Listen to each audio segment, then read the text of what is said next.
સંવંત 1876 મહાસુદી 14 ને દન સંધ્યા સમે ગઢડામાં દાદા ખાચર ને ભવન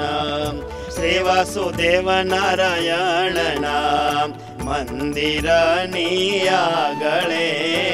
ઓટા મધ્યે ડોલિયો લીંબડાના વૃક્ષ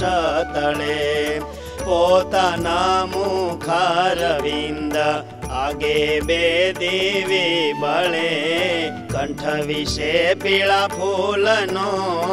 હાર પહેરો શ્યામળે બેઉ હાથે પીળા ફૂલના ગજરાને ધારિયા સર્વે અંગે ધોળા રંગના વસ્ત્ર પહેરિયા પોતાના મુખારવિંદ આગળે સભા થઈ સંતને હરિજન આવ્યા દેશો દેશના તે કહી પછી સ્વામી સહજાનંદ કહે રે પ્રશ્ન ઉત્તર ને કરીએ હવે રે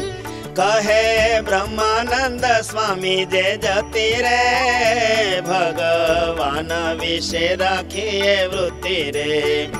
તે તો સુધી જોરે કરીને રહે રે જગ સન્મુખ એની મેળે વહે રે તેનું કારણ પ્રભુજી કહીએ રે ત્યારે ઉત્તર કર્યો શ્રી હરિએ રે ભગવાનના ભક્તની જે વૃત્તિ રે ભગવાન વિના બીજે ન રહેતી રે તેને એમાં ફિકર રહે મન રે મારી વૃત્તિ એક જ ભગવાન રે જગતના પદાર્થમાં વૃત્તિ રે રાખવાનું પડે કઠણ અતિ રે માટે ભગવાનના ભક્ત જન રે જગતમાં વૃત્તિ તેને કઠણ રે જગતના જીવને પ્રભુ માય રે વૃત્તિ રાખવી તે કઠણ હોય રે જેની પ્રભુ માહી વૃત્તિ ન રહી રે તે તો ભગવાનનો ભક્ત નહીં રે પેલા સતસંગમાં તે આવશે રે સંત તણી વાતને સાંભળશે રે પછી ધીરે ધીરે કરી તે પણ રે બને ભગવાનનો ભક્ત જન રે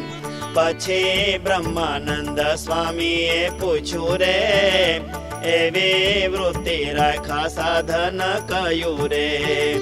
ત્યારે શ્રીજી મહારાજ તે કહે રે એનું સાધન અંતરદ્રષ્ટિ રહે રે અંતરદ્રષ્ટિ તે તો કોને કહે છે રે જેવા પોતાને પ્રત્યક્ષ મળ્યા છે રે એવા ભગવાનની મૂર્તિ સામે રે જોઈ રહેવું અંતરદ્રષ્ટિ કાવે રે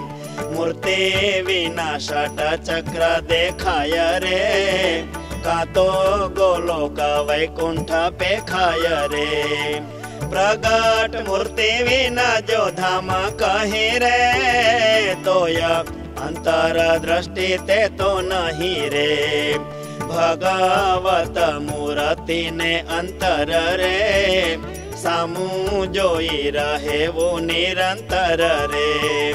કાં તો બાહ્ય ભગવાનની મૂર્તિ રે સામું જોઈ રહેવું તે અંતરદ્રષ્ટિ રે મૂર્તિ વિના બીજે જ્યાં વૃત્તિ રહે રે તે તો સર્વે બાહ્ય દ્રષ્ટિ કહેવાય રે પછી શ્રીજી કહે સંતને વળી રે પરમ હંસ તે તમે સહુ મળી રે બે બે જણ પ્રશ્ન ઉત્તર કરો રે સંતે ઘણા કર્યા પ્રશ્ન ઉત્તરો રે. સાંભળીને શ્રીજી પ્રસન્ન થયા રે, તેની બુદ્ધિ પરીક્ષા લઈ રહ્યા રે. સાંભળીને શ્રીજી પ્રસન્ન થયા રે, તેની બુદ્ધિ પરીક્ષા લઈ રહ્યા રે. इति श्री सहजानंद स्वामी प्रबोधिते अध्यात्मशास्त्रे श्री वचनामृत सद्ग्रंथे गडडा प्रथम प्रकरणे अंतर्दृष्टिर्नाम 49तमं वचनामृतम्.